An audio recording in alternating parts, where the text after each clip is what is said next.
Hello guys and welcome to week one of our lecture for IT era. So today we will discuss about the introduction to ICT or Information and Communications Technology. Before we start, these are the following essential questions. What is ICT? The difference between IT and ICT, and then how does technology evolve? For our intended learning outcomes, at the end of the lecture, we should be able to identify the learning outcomes and expectation for the course, as well as discuss the evolution of IT and its difference with ICT. Now, as an IT student, I know most of you are already aware about the terms and terminologies that we are going to be discussing.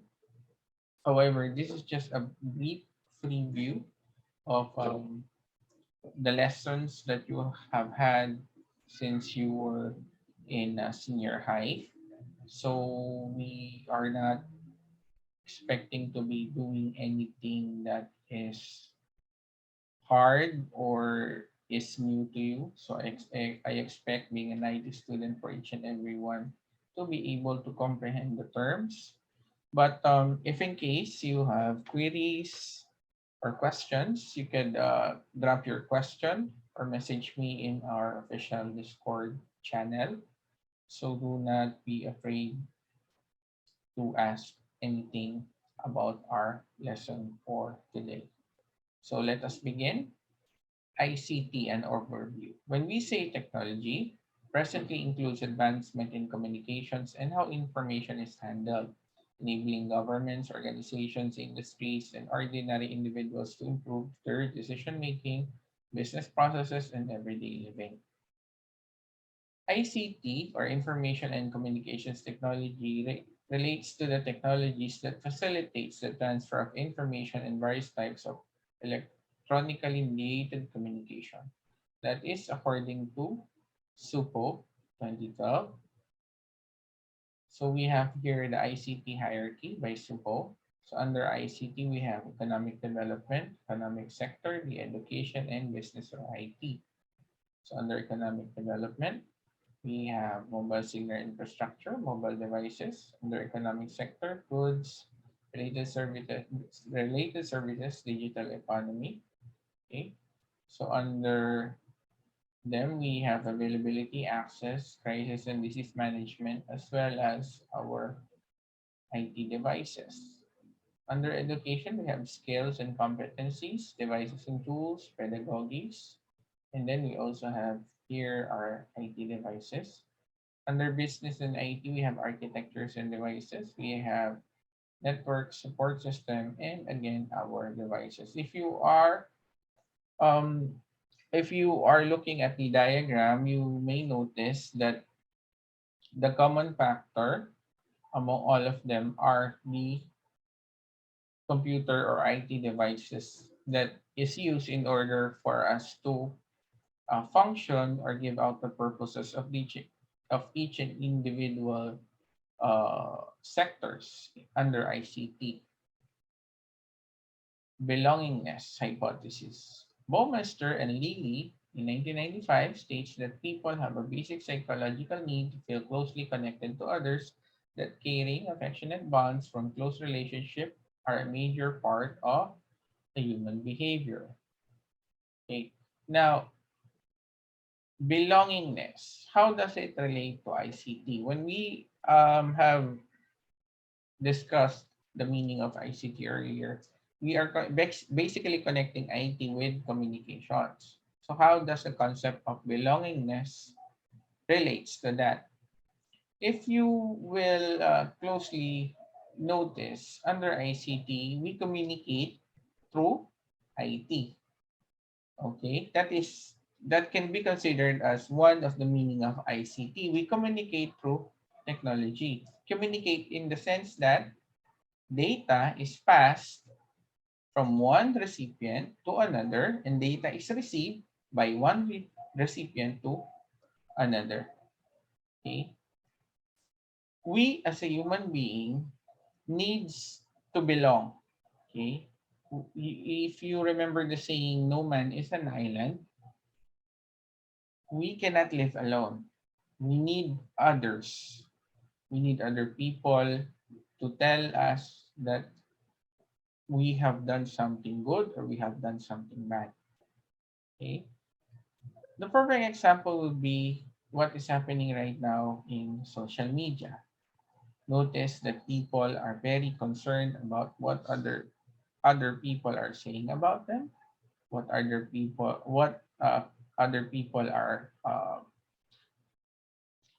telling about other people. Like for example, in YouTube, eh, why do you think people watch videos that has no sense or no meaning at all? What is the reason for that? The reason for that is that we need to relate. What is the trending topic? Oh, I want to know the trending um, information right now. So I want to watch the newest videos, the viral videos. I want to read the trending articles, the viral articles. That is how the concept of belongingness applies to human. So ever since the dawn of time, ever since man was created, we have always longed for another or other people. Like Adam longed to have a company, so God gave him Eve. Okay? And then because they were only two, they made their son Cain and Abel, if I'm not mistaken. Then from there, the earth was populated.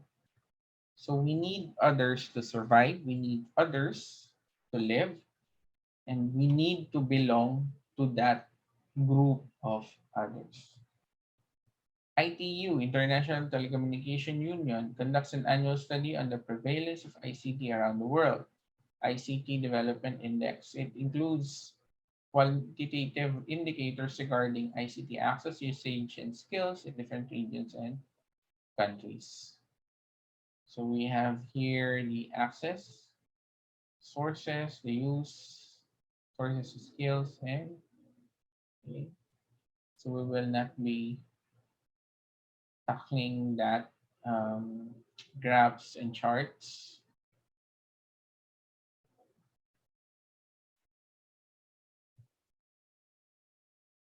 Take note this was done in order for the ITU to know the state of access of ICT by individuals. So if you notice here, population covered by 3G or LTE mobile network is only 20%, ICT use only 20%, mean years of schooling 25% under ICT skills.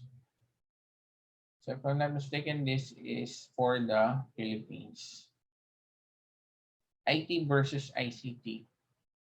ICT is often used in a more general sense and is described as using computers and digital technologies to assist individuals or institutions in handling or using information.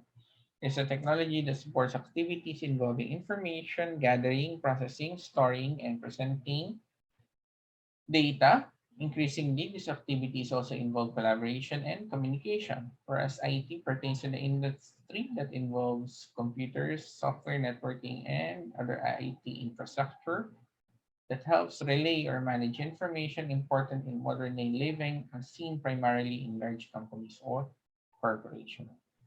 So if you see here using this diagram, we can see that IT is under ICT. IT is technology related to computing data, whereas ICT is related to computing data and communication. Basically, as I have said, ICT is communication through IT.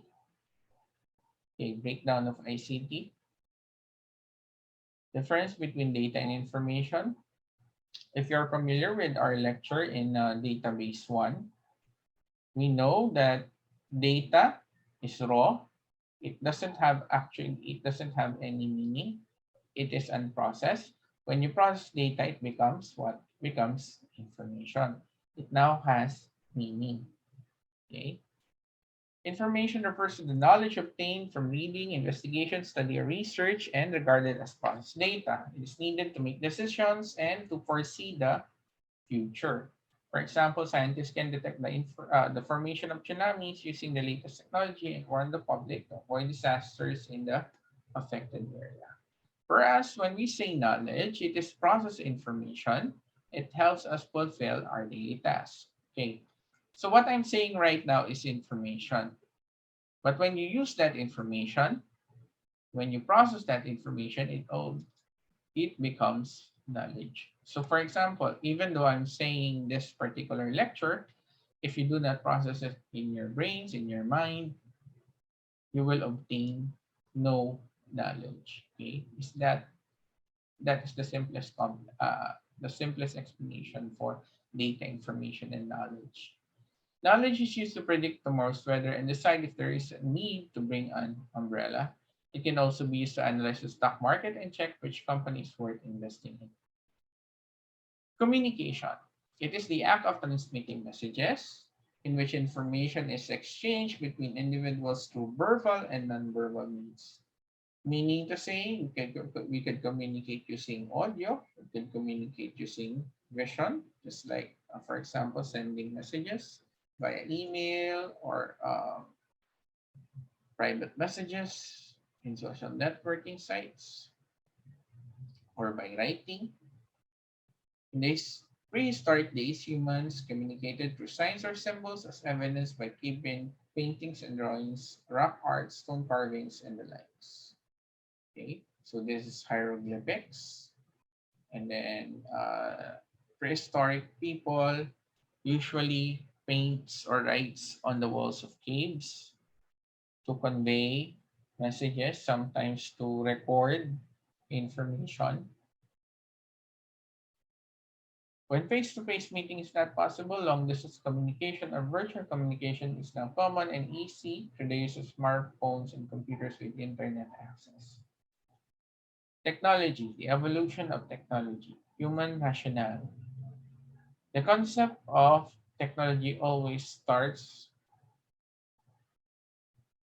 with a basic tool. For example, building a house. So this human rationale or human rationale, wherein when we are creating or doing something, technology evolves or there's a need to evolve technology or to further advance something in order for our work to become faster, in order for us to have an easier means of living. Another example is the invention of wheels. So imagine the life of man before wheels. Okay, could either ride through a horse or a cow or an elephant. Okay, however, you could only accommodate one or two people. But with the invention of wheels, we were able to increase the load capacity of these animals to be able for us to transverse or to go to longer destinations without exhausting the animal, unlike if we have to ride it on its back. We could also transport larger things, like for example, woods, trees, larger amounts of food, all through the invention of the wheels. Then, of course, we will not have cars, airplanes without wheels. Machines can do the task faster and more efficiently. Okay. So after human rationale, we have machines. So through the invention of machines, we can automate different tasks. So from the horse, it became a car. And then we have computer. Computer is an electronic device operating under the control of instructions stored in its memory. It can accept data, manipulate that data according to specified rules, produce results, and store the results for future use. We also have automation, which is the technique of making an apparatus or a process operate automatically. Okay. It includes a broad range of technologies, normally connecting computer systems to other systems such as sensors, wireless applications, expert systems, system integration, among others, capable of self-acting or regulation. It can reduce the instances of errors which are usually caused by human-based decision and comprehension. Production companies use automated systems as part of their business process as automation increases productivity and lessens the time to market. We also have what we call intelligent systems. They are systems which are far more complex and are capable of learning.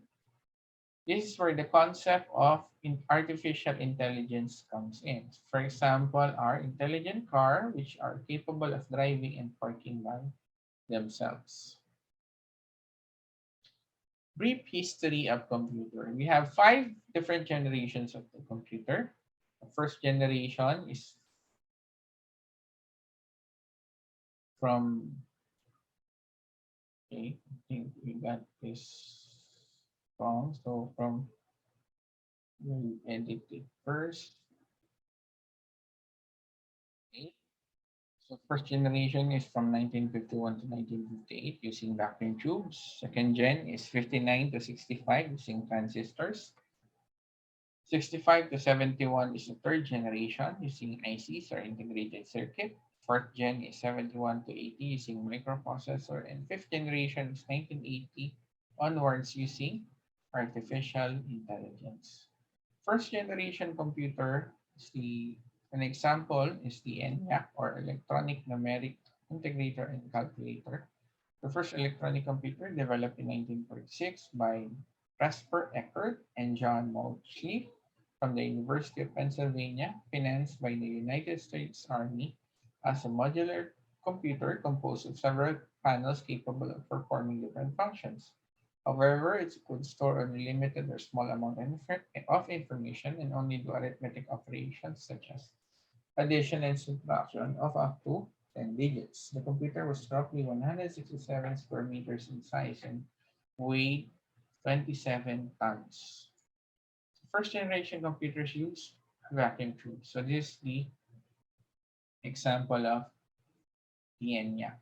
So as you can see, this is almost an entire floor of devices interconnected together to form ENIAC. It was very, very large and very, very heavy. Now, vacuum tubes, these are examples of the different vacuum tubes.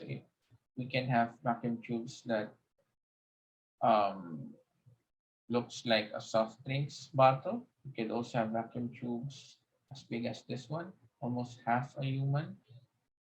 We can have vacuum tubes as big as a small child or kid. So they are like bulbs with wires inserted inside them. So those serves as the primary component or brain of the first generation computer. Second generation computer uses transistors, which were smaller, faster, and more dependable than vacuum tubes. They generated less heat and consumed less electricity, but were still very costly. So these are the examples of transistors. So transistors are actually very small. Usually, it is about the size of a 1 peso coin, sometimes even smaller. Third generation computer. In 1965, Jack Kelvy invented the IC or integrated circuit, which was used instead of transistors as the interior sections to build a computer. A single IC has many transistors, resistors, and capacitors, and even the full circuit board of the transistors can be replaced entirely with one chip. This cheap made the computer smaller, unfailing, and effective. Remote processing, time sharing, and multi-programming operating systems were used. So this is the inside of the IC. So notice inside you can have different small wires. So this is about the size of a 1 peso coin, and the top was cut in order for us to see the inner section. So imagine these wires are very, very small. Fourth generation computer.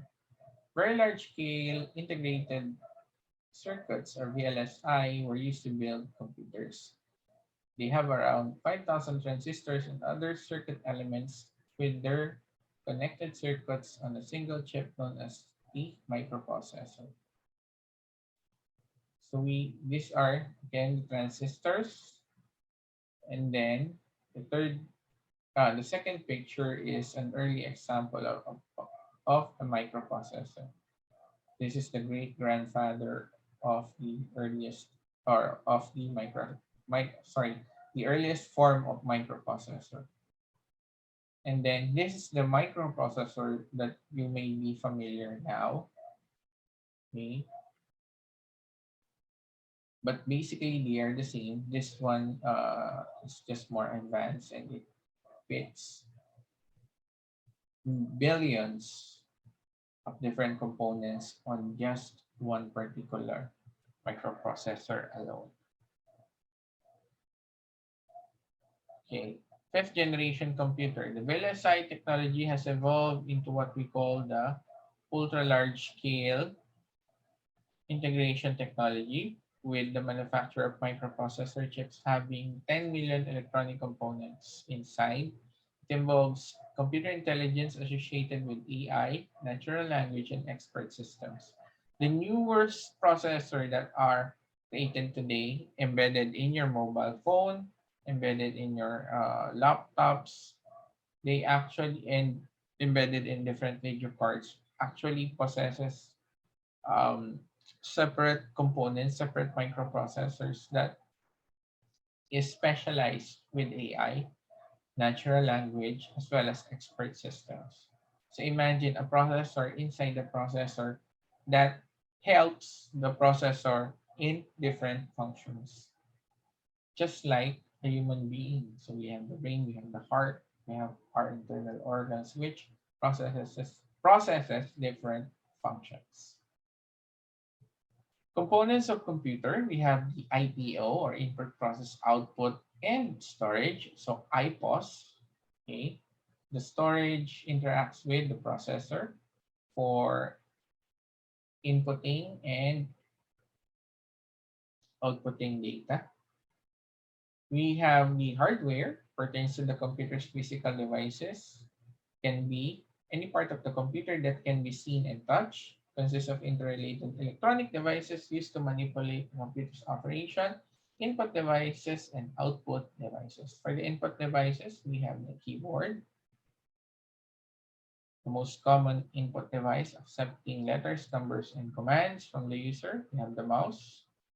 Let's one select options from on-screen menus, used by moving it on a flat surface and pressing down the buttons left and right. And then we have additional buttons also for specialized mouse. Next, we have the trackball. It has a ball that can rotate using a finger or the palm if a hand to move the pointer.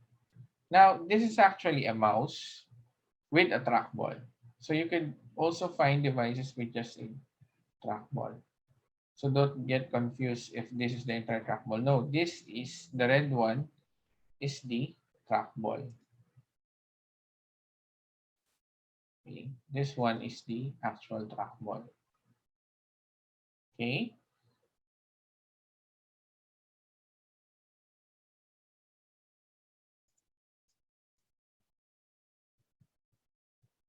Next, touchpad. So it is called a trackpad. It is a touch-sensitive pad that lets a user move the pointer by touching and dragging his or her finger on the pad. They are commonly built on laptop computers. But we also have touchpad that is separate from a laptop, which acts almost like a mouse. We also have microphone, allows the user to speak into the computer, input data instructions. We have scanner, converts printed materials into a form that the computer can use. Under that, we have the flatbed and handheld scanners. Flatbed scanners look like miniature printers with a flip-up covering protecting the glass plate. Handheld portable scanners can be small enough to fit inside one's pocket. Okay, so these are the examples. We have pen scanners and then we have barcode scanners. Digital cameras allows one to take pictures and transfer the photograph to the computer or printer instead of the traditional film. You have the PC video camera or a web camera. It's a digital video camera enabling users to create a movie or take still photographs electronically, but it must be attached to the computer. We have also output devices, which are any hardware component that transmit information to one or more people. Examples are printer, which produces text and graphics on a physical medium. We have two types, impact printer, which makes contact with the paper by pressing an ink ribbon against the paper using a hammer or a pin. Example is a dot matrix printer, which is a printer that also sings. It sings like a cow that is being butchered or a pig that is being butchered, like it's like that. That's called an impact printer. Non-impact printer are inkjet laser printers, which does not use a striking device to produce characters on the paper. The printer produces less noise. Now, for monitors, they are devices that displays text, graphics, and videos on the screen, and they look similar to a television. We have three types. Okay, although the first two types are almost extinct. We have the CRT, which is a vacuum tube containing an electronic gun at one end and a fluorescent screen at the other end. So from this electronic gun, a process called thermionic emission generates a strong beam of electrons that produces images on the screen. We also have what we call the earliest type, which is LCD, flat panel display consisting of a layer of color or monochrome pixels, in which optical effect is achieved by polarizing the light in varied amounts and making it pass through the liquid crystal layer. That is why it's called a liquid crystal display. Notice if you damage an LCD, notice that there's like a liquid that is bleeding inside the screen. Next, which is the most commonly used today, we have the LED, flat panel display that uses light emitting diodes for backlighting. The display is of LCD only, but the backlighting is done by LED. So take note of that.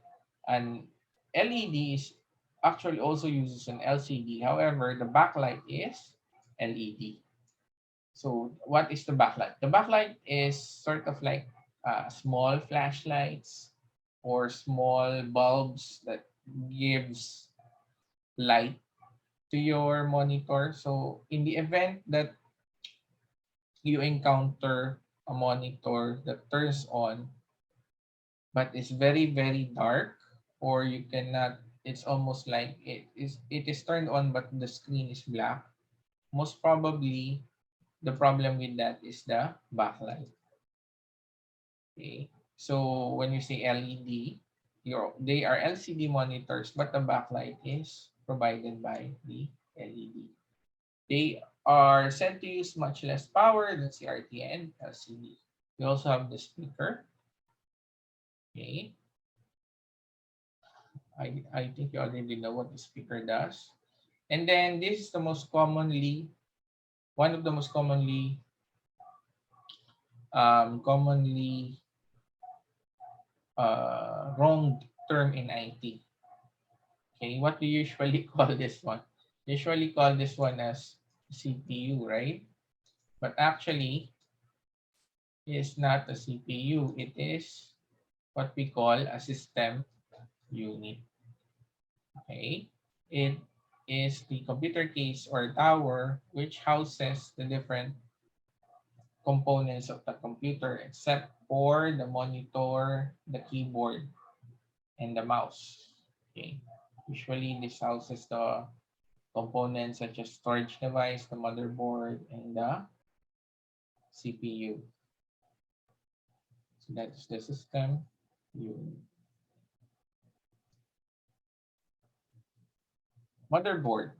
Okay, so since earliest form of computer that uses Pentium processors, mostly the layout of motherboards have not changed, all except for the sockets.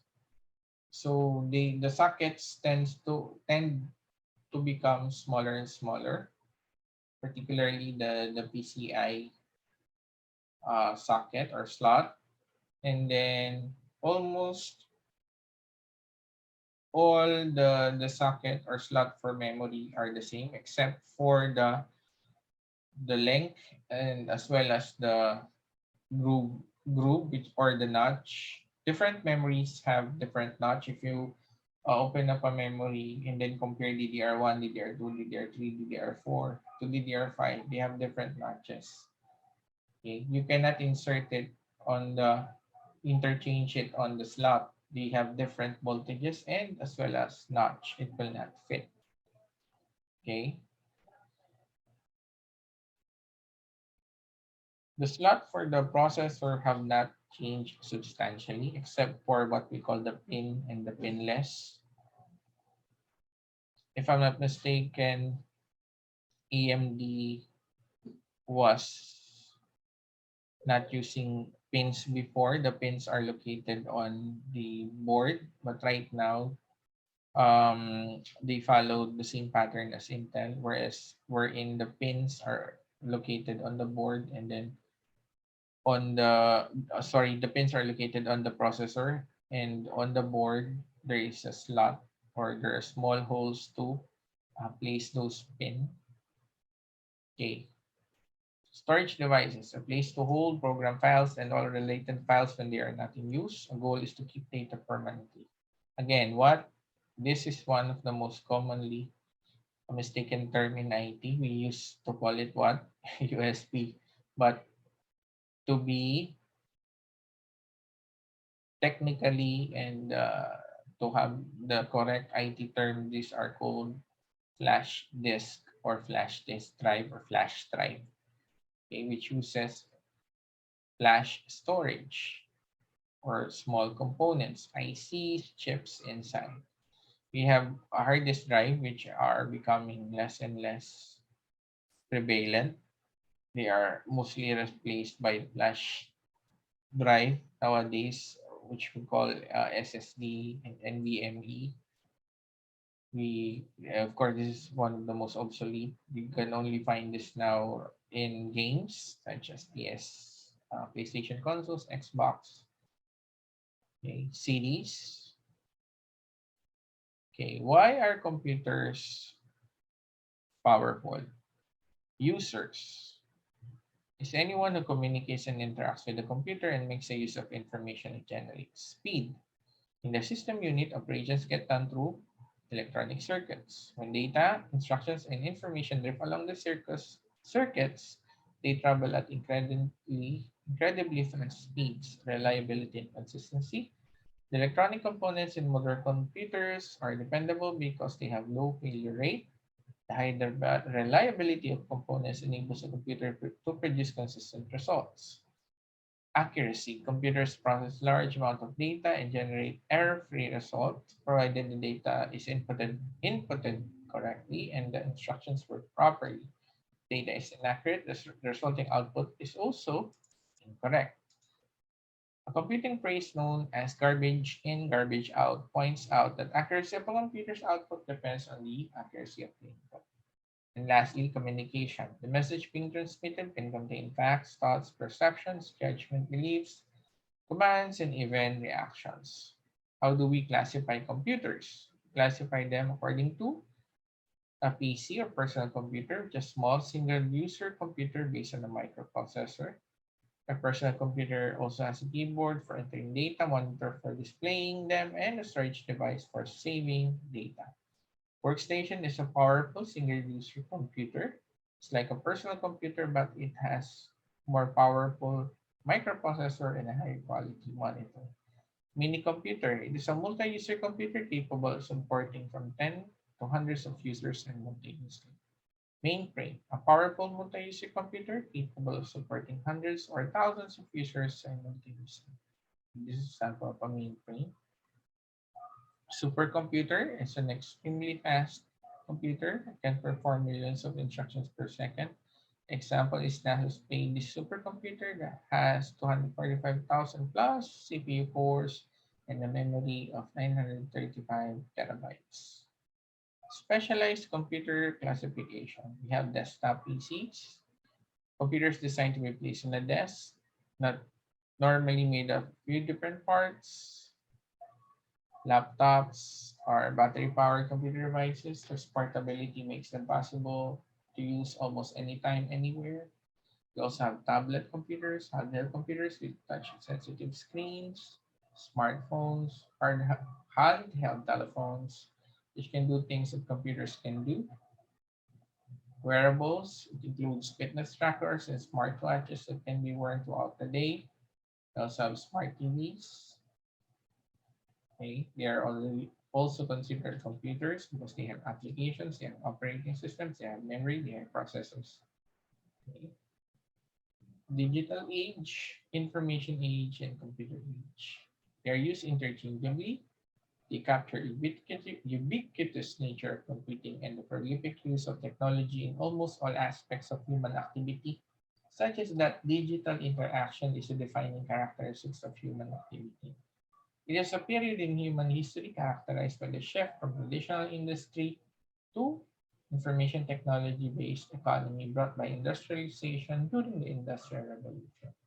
Media in the digital age. So, media refers to the means of communication that uses unique tools to interconnect among people. Media in the digital age can be considered as a message, a medium, or a messenger. As a message, media is considered to be the message itself for those who create and own the rights of content. The forms of content can be user generated or professionally produced. User generated content is a form of content created and owned by the users of a system. Blog is a combination of two words, web and log. It's the same as a diary but can be posted and seen online. So imagine you have a public diary, not a private diary. Microblogs, so microblogs via Twitter. So they are small blogs, usually what is happening or what are your thoughts for a particular period or time of the day.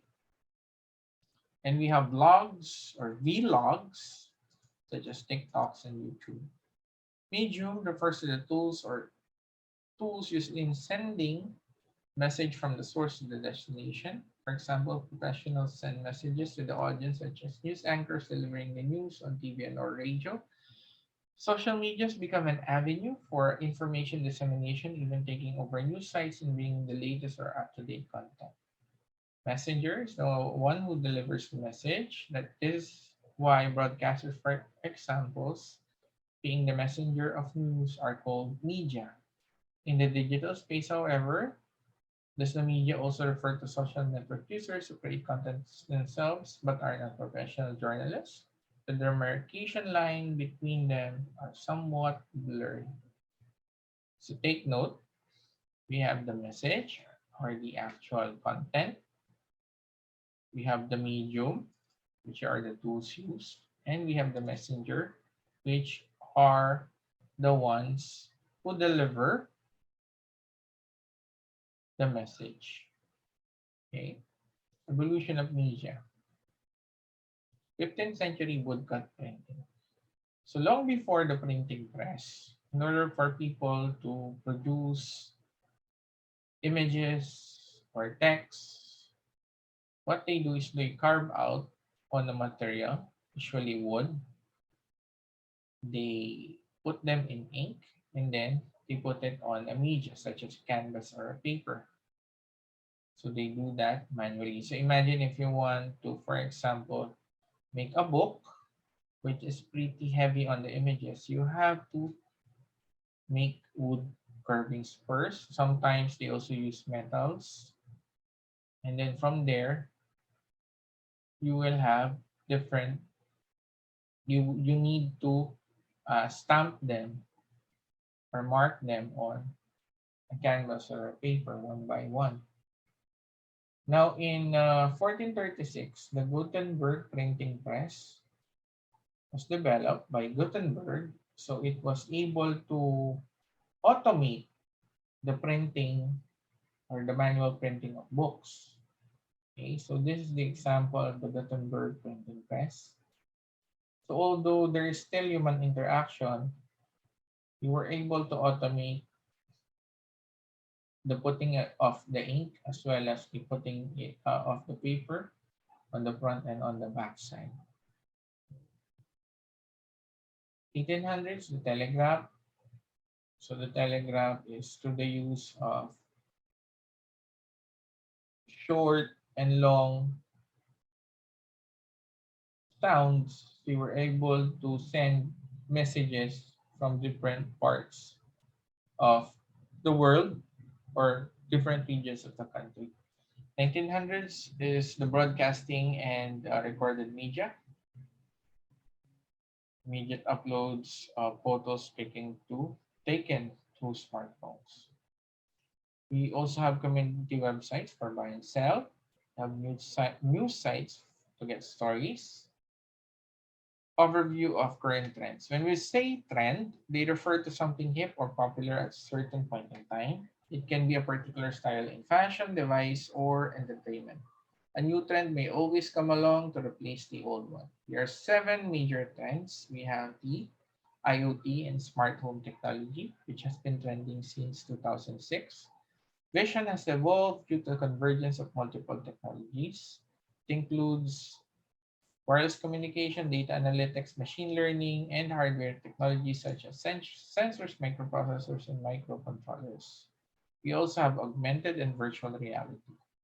In 2016, the release of games such as Pokemon Go and the anticipated VR headset Oculus Rift serve as a turning point for AR and VR. Now, take note, what is the difference between the two? When you say augmented reality, you augment your actual world. You augment or enhance from the word augment, you enhance what you are seeing on the real world. Take note, real world. For example, this picture, there are now different applications wherein just using your camera, you can find the distance from one point to another. You can find the certain locations of different virtual objects. For example, Pokemon Go. Using your camera, you could actually catch a Pokemon in a certain or specific period or location just by pointing your camera on that particular location. That is AR. Whereas VR is virtual, meaning to say you are the one that is immersed in the computer world. It is not real. So augmented, we enhance the real world using graphics, using computer animations, and the likes. Whereas VR, we are putting ourselves in the virtual or a world created inside the computer. Okay, take note of that. Machine learning, also called AI or artificial intelligence, having machines to decide for you seems to be a daunting task and will probably make you think of robots and talking computers, similar to Iron Man's Jarvis. So machine learning, through the use of machine learning, um, we can have driverless cars. For example, if you have used Google Translate, so imagine just taking a picture, Google Pictures, imagine just taking a picture of a certain object using your camera and searching it in Google will retrieve results. So that is through the use of machine learning or artificial intelligence. Automation. Through advanced technology, it is now possible to automate previously human exclusive tasks. It is very much evident to wearable devices such as step counters and heart rate monitors used by health conscious individuals. Information is collected automatically and stored in mobile devices for analysis later on. We also have what we call big data, which describes large and complex volumes of data. So big data is data that is stored, that is gathered and stored from different resources in order to come up with particular decision about a particular something. A perfect example would be Facebook. Why did Facebook became very big? The reason behind that is that they were performing big data on the customers. Notice that Facebook, everything that Facebook provides is free. So how do they earn even though they are providing free data? They are earning through collecting data through their end user. The same as that with your phones.